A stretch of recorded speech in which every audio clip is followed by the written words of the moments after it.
last week. It's another fresh start from Monday, and it is fresh indeed. It's raining outside. It's kind of nice. I woke up to the sound of cars driving in wet areas. But anyway, let's jump right in. Okay, so last week we talked a lot about eliminating bad money stories to kind of open up your money flow. And so let's go ahead and start off. If anybody has any questions about that at all before we dive into this next piece today, because today what we're going to be talking about is something that is prevalent in your entire industry of realtors for those that dive into personal development, personal growth in order to grow their business. And it has a lot to do with affirmations. We all know what those are. If you've been in business for any amount of time and have done any type of personal development, personal growth, I'm here today to talk about why affirmations don't work. Yep, affirmations don't work. And I'm not saying that they don't work at all. I'm going to also talk about how they do work, okay? Before we dive into that, let's do a quick little overview of what we've done. It's been 4 weeks already. We're going on to week 5. Nikki and I spoke a little bit last night, and I say, hey, let's keep this going. Remember, in week 1, we talked about the choice of perception, okay? For those of you who are joining us for the very first time and haven't seen it, I believe it's on YouTube. You can go and check it out. That was just back in April, I think it was. The choice of perception is strengthening the want muscle, okay? And then the second week, we talked about fear and frequency, okay? And the reason why I'm going over this is to help you understand what we're cultivating here in terms of mindset. For those of you who have been following on a weekly basis, you'll find that the impact of what we are creating here on a week-to-week basis is going to be progressively profound, okay? Week number 3, we talked about the science behind motivation. So you can understand a little bit about how you uniquely are motivated. Okay, we explored that a little bit. And of course, last week we talked about eliminating bad money stories, which is a really important thing. I often talk about it as the keys to the kingdom. We eliminate money anxiety, stress, and worry and bad money stories from our life, then all opportunities open up more easily for us. Okay, more easily? Easily.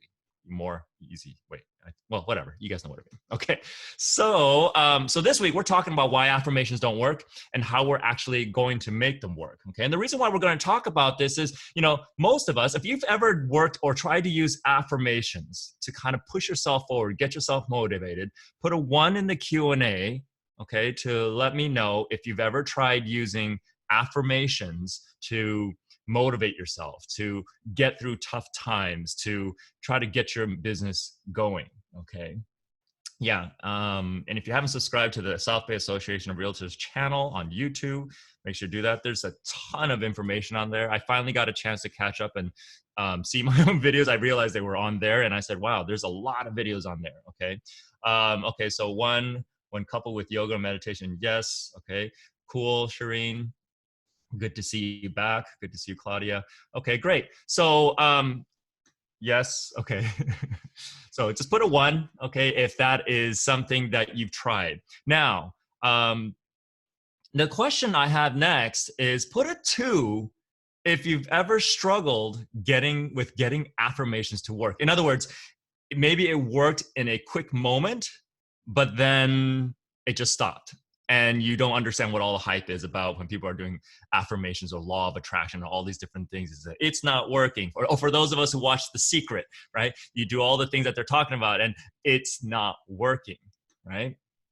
In other words, have you ever tried and failed? Put a 2 up, okay, if you've ever done that. If you've ever tried using affirmations and they failed, okay? Or they didn't work, or they're just like, okay, great.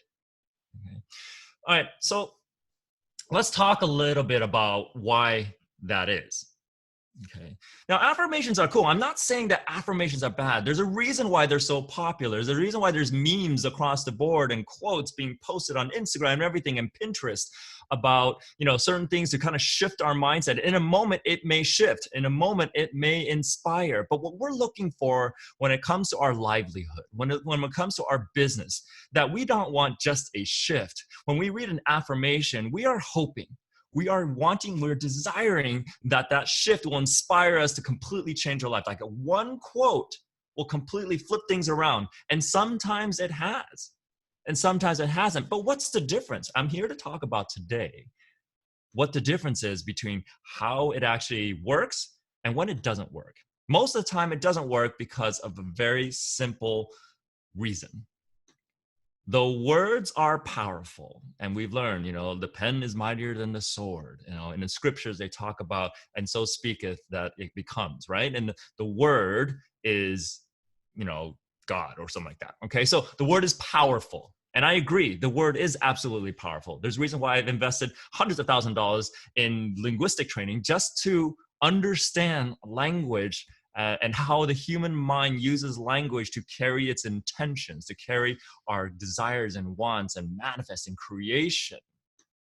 However, no matter how powerful words are in our world and our lives, it will never be more powerful than the human mind.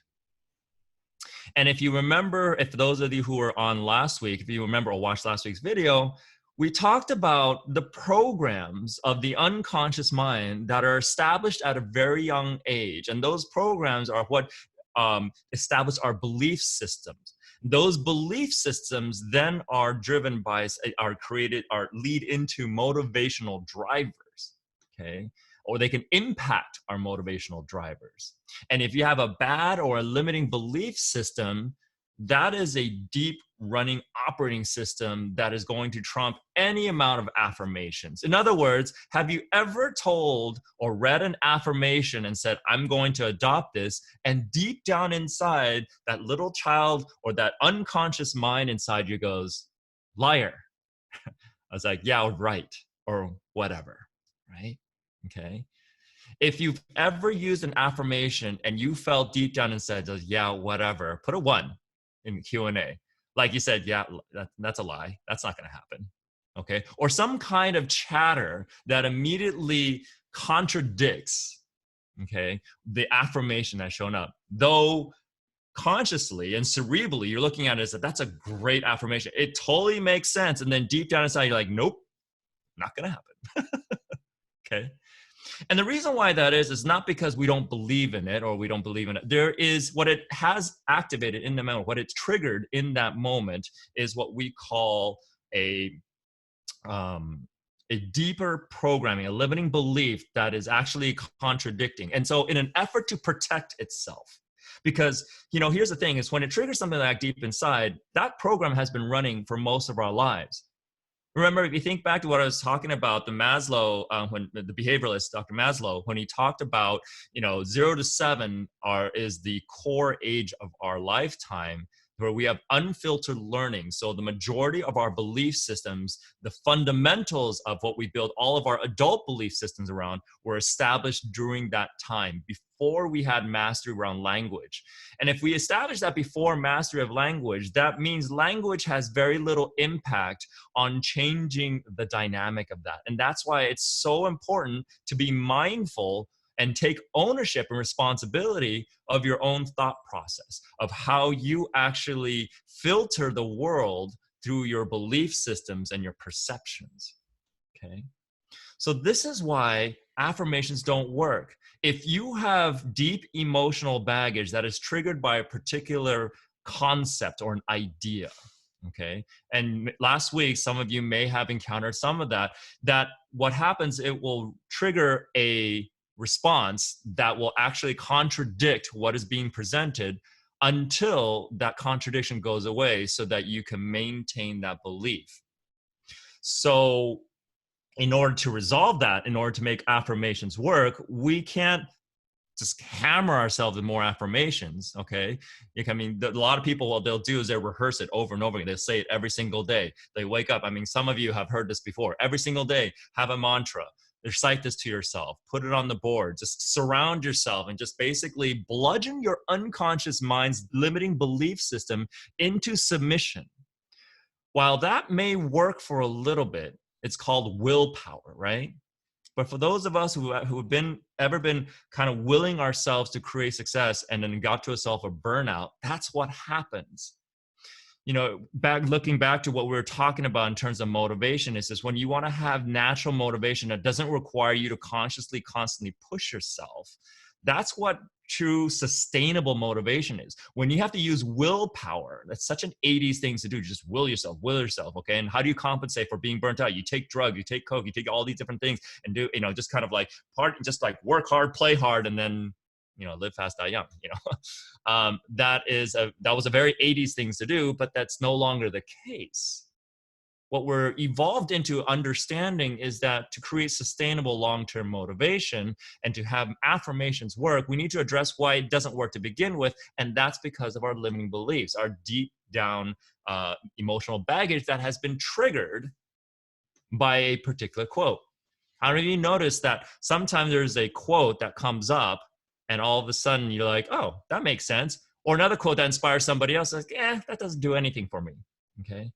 Because it's different for everybody, okay? So very, very important, okay, to understand that. Now, I just talked about and spent a lot of time talking about why it doesn't work, okay? And that's because our limiting beliefs in our core unconscious mind creates a barrier. So it's like a bulletproof barrier, like affirmation comes in, boink, nope.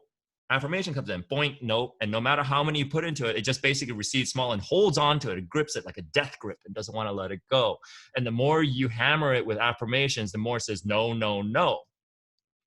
Many of us who have done some of this work before, you heard the term called reframing, okay? And that's, reframing works to a certain degree. You go down there and you reframe and change a different perspective. Like you shift your viewpoint on a particular situation so that you can kind of move past it.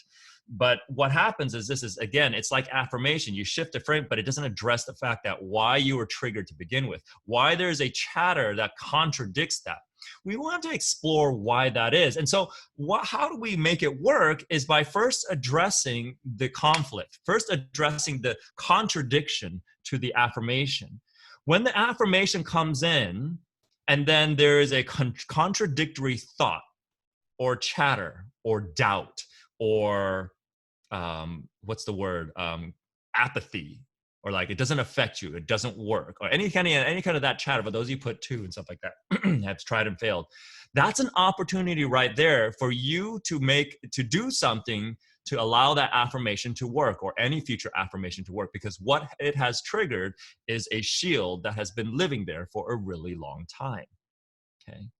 When that limiting belief has surfaced and is being triggered in that chatter, what you want to do is you want to start to pay attention not to why the affirmation didn't work, but more so how you're going to make it work. And how you're going to do that is to take a look and take a responsibility of how you know to contradict that affirmation. For those of you who are taking notes, let's write this down, because this is a step, one of the first steps on asking yourself this question and journaling out the answer to this question. Okay. The reason why we use how, not why, but how, because it prompts the unconscious mind to deconstruct. Okay. How deconstructs. Okay. Ask your unconscious mind, when this affirmation comes in and you like have resistant chatter, or you have resistance to it. It's like, yeah, right, whatever, that's a lie. Yeah, you're going to try that. Or when you're reciting things and your inner self is like, nope, nope, nope, nope, nope. Ask yourself this question. How do you know to respond to that affirmation in the way you did inside? How do you know how to respond to that in that way? How do you know to have that limiting belief? How do you know to doubt that? Because that is a learned behavior. If someone introduced that same affirmation between the ages of 0 and 7, you would have said nothing and took it in as truth. And this is why, parents who at their very young age introduce affirmative thoughts on a daily basis to their kids, have kids growing up having a specific thought process that is empowering. Okay. And so for those of you who are parents and still have kids between 0 and 7, that was a little hint right there. Start doing those types of things in terms of affirmations and see what happens. Okay. They may ask you why. They may ask you questions about affirmations, and it's not to challenge it. Kids will ask to understand it so that they can integrate it into their neurology and establish it as a truth. The challenge with doing affirmation as adults is that we already have our truths established. And if an affirmation comes in that challenges one of our truths, the way to resolve that is to ask yourself, how do you know to have that truth? How do you know to present that truth to block that affirmation? Okay. I hope you guys are writing this down. I hadn't planned to go to introduce these questions, but there it is. Okay. For those of you last week who signed up for my free ebook online, and you may have noticed there's a free mini e-course that follows up with that in the form of an email that actually gives you a few of these techniques on how to address these blocks and these challenges and how to create change. Okay. Now, so let's talk about what affirmations are. Okay. Affirmations are thoughts. Affirmations are quotes. Affirmations are concepts, more often than not, that give us an outlet. The reason why people use affirmations is so that they can create a moment or a shift or a moment of inspiration so that they can move away from our undesirable circumstance. Or they use affirmations to maintain a pace or maintain a direction that they want to go. So if you were to ask me, remember I talked about why affirmations don't work, but are affirmations powerful? Yes, absolutely. Affirmations are powerful when used properly in the right context. Okay. Affirmations are powerful when you've put your defenses down so that can actually go in and settle into your neurology. It introduces concepts and ideas that will inspire your unconscious mind to explore possibilities beyond what it is that you already know. In order for that to happen, however, one needs to have good rapport with the unconscious mind. See, the biggest generation gap is actually not between us and our kids or other people's kids. Okay? The biggest generation gap is actually between our conscious and our unconscious mind. Okay. Our unconscious mind actually stopped aging at the age of about 5, 6, or 7. It just became a really, really intelligent part of ourselves, 5 or 6 or 7-year-old. If you've ever been to a birthday party or been to a party of kids, many of you have, and you got into a conversation with a very eloquent and well-spoken 5, 6, 7-year-old, it blows your mind. I actually went to one of my daughter's party years ago when she was around that age. And basically, it was interesting because I had a conversation with this kid and I was like, how old are you? And the kid was having a full-blown conversation with me, full sentences, well-formed. I was like, wow, this is totally possible for a 5, 6, 7-year-old. I wasn't sure, between 5 and 7. Okay.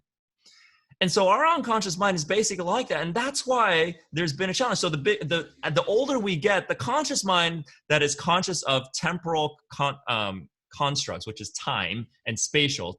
Time and space is actually a linear thought, a linear construct, okay, of the conscious mind. And so the conscious mind continues to age because it actually understands the concept of aging, the concept of years and time. Whereas the unconscious mind, which is purely quantum by nature, it can appreciate time, but it doesn't care about that. It just keeps doing what it's doing. And so as time goes on, the conscious mind is aging. So however old you are, your conscious mind believes that's what that is. And the unconscious mind just stays at that 5, 6, 7-year-old state.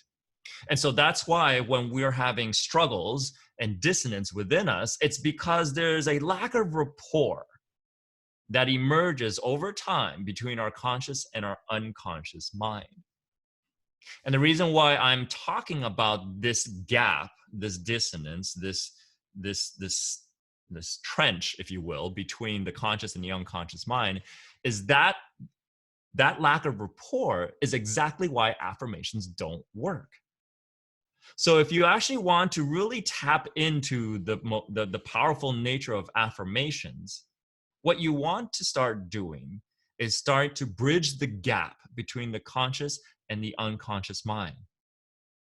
The more you beat yourself up for mistakes, the more you beat yourself up for making choices that didn't work for you, the more you're going to create a bigger rift between you and your unconscious mind. Because every decision you make, every mistake, every failure was due to a particular programming that was running on your unconscious mind that guided you to make a particular decision. So imagine a 5, 6, 7-year-old doing the best it can, thinking that is doing the right thing, and all of a sudden, adult comes in and says, wrong, bad. What does that 5, 6, 7-year-old kid do? it gets defensive and it goes, like, yeah, sure, it gets punished, but it's oftentimes doesn't change. The smarter that young 5, 6, 7-year-old kid, the less likely it's going to just take the lecture. It's just going to take the beating up of self, if you will. Okay. And so oftentimes when I work with my students and clients, I say, you want to love on yourself a little bit more so than anything or anyone else on the web, because you want to be nice to yourself, because that's the part of you that is responsible for creating the change that you're looking for in life.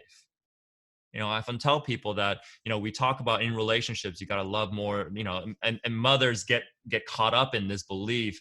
They take this martyr approach of having to love everybody above them and putting themselves on the bottom of the totem pole, which actually is the worst way to love.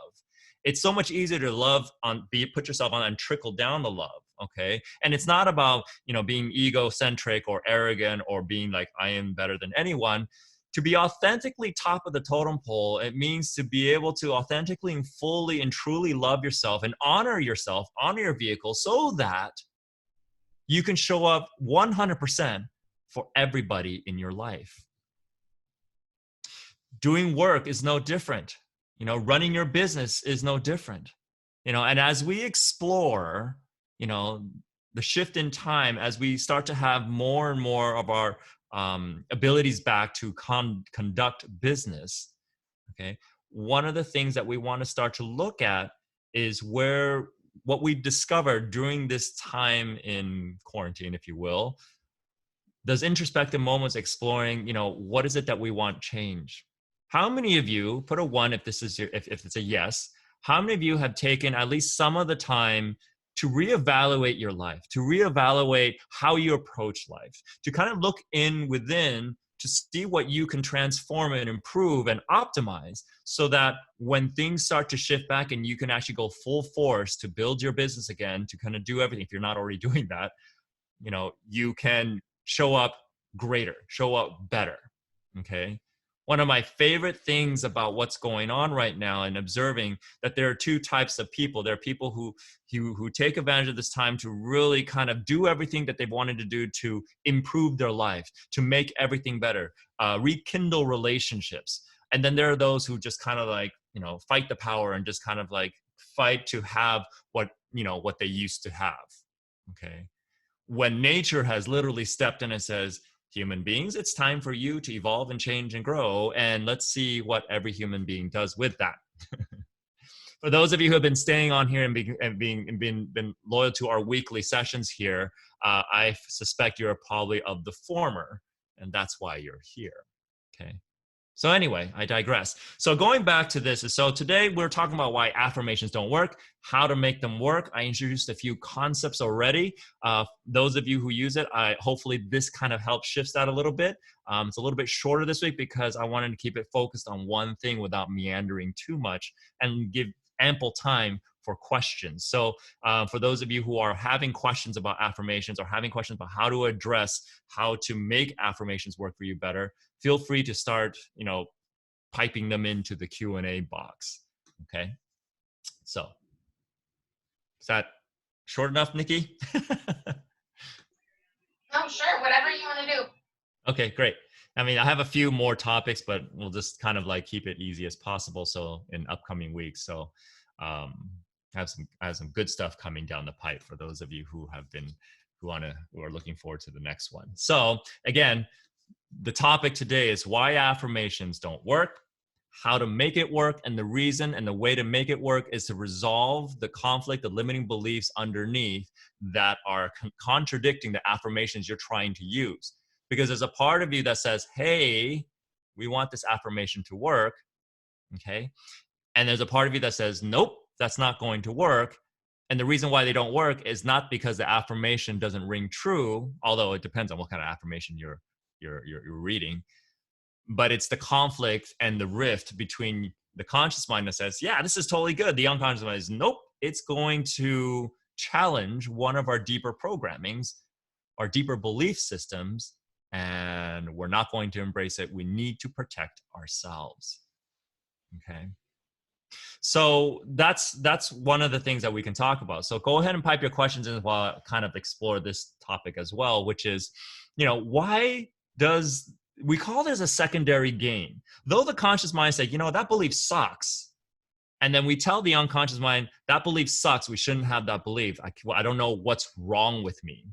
When in fact, when the minute you say, I don't know what's wrong with me, you're not embracing the fact that there's actually nothing wrong with you. You're just running a particular program that you bought into at a very young age for a particular purpose. There was a benefit for each and every single one of us to adopt certain limiting beliefs. If you find there's a limiting belief in your life right now that you're struggling with and you don't know how to get rid of it, okay, the first step is to kind of look at it, well, why did you kind of adopt that to begin with? How did you decide that this was going to be a belief in your life? It had to have served a purpose before. And usually when we're younger, it serves a purpose of it kept us in a space of being loved, or kept us safe, or kept us in good graces of those that we respect, love, or are responsible for our livelihood.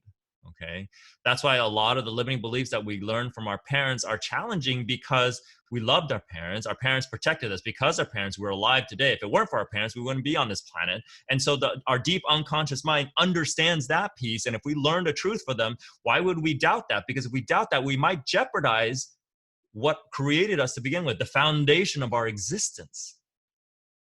And that's why the unconscious mind oftentimes holds on to these beliefs that no longer serve us anymore as adults.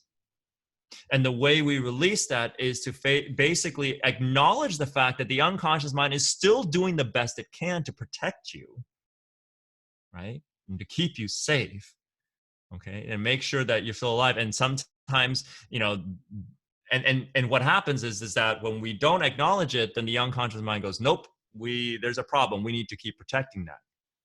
So when we thank the unconscious mind for giving us our failures, we thank the unconscious mind for helping us make choices because it was doing the best it could in the moment, thinking that it was the best choice to make. That's when we start to build that rapport again, so affirmations can start to work. Okay. This may be a little bit more advanced in terms of how we create change in our lives. I tried to distill it down into as layman as possible, because a lot of this is what we do on a daily basis with our students and clients. But, hopefully this makes sense to all of you. Okay. So are there any questions about how to kind of navigate and get certain affirmations to work? Or better yet, if you have a particular affirmation that you would love to work, but it hasn't worked, post that in the Q&A, and then we can explore that as an example. Okay. So that's a good one, right? Those of you who do affirmations on a regular basis, or for those of you who had an affirmation come up today and are wanting to have that affirmation work for you, or you have a mantra, go ahead and post that affirmation and then let me know where it has worked and where it hasn't worked, and what it is that you want this affirmation to do that it hasn't done yet. Okay. Any questions or affirmations? You can Google it too. You can Google affirmations and say, oh, that's a good one. I want that to work. I don't know how it's going to work. Okay. Is this helpful? Is anybody there? Bueller.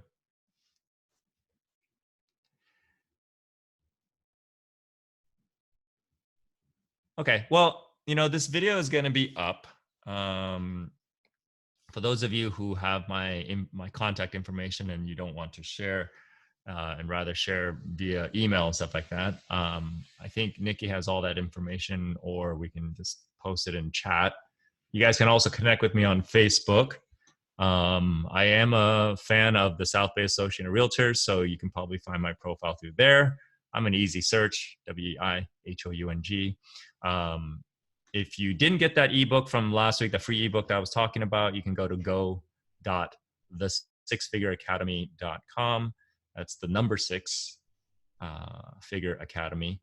If you go to the website, you can get it directly from there too. So, but other than that, one thing that you might want to do this week then is maybe revisit, from this week to the next session, revisit affirmations.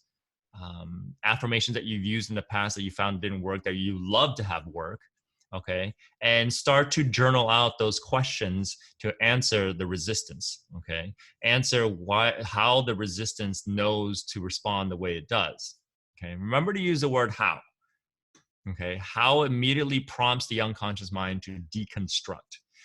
Okay. Remember, when you're doing personal development work, okay, using the word why makes you lie, because if you knew why, you wouldn't be working on it. Okay. So what happens when you ask why and you keep asking why? Okay. And this happens with kids who don't know how to answer. Okay. Or they don't want to get in trouble. And they say, why did you do that? And they obviously know they're in trouble. And they'll sometimes make up some weird reason. And then you're like, what? That doesn't make any sense. Okay. So remember, that deep unconscious mind is still that little kid asking yourself why when it comes to personal development, personal growth type of endeavors, where your unconscious mind is the primary source of what we want to be working on. Why makes you lie? So ask the question, how? How prompts the unconscious mind to start to deconstruct the strategy that it utilizes to create a particular end result or a choice or a behavior or a state. Okay. So start with how. Okay. How did you decide, or how does your mind know to respond to this particular affirmation in this particular way? Address that first, then that suddenly takes away the shield and allows the affirmations to go right down into the neurology and really effectively create change in a more graceful and easy way, instead of having to bludgeon and mantra yourself in every single day. Okay. All right. So if there are no questions, for those of you who are out and about today, be safe. It hasn't rained in a while, so it's raining. But otherwise, I will hopefully get some good feedback in terms of how you are able to get some of the affirmations start working better come next week. Okay. You're so welcome, Claudia. Thank you. Thank you, everybody. Have a great week, and we will see you next week on our Monday morning call. Bye. Yeah.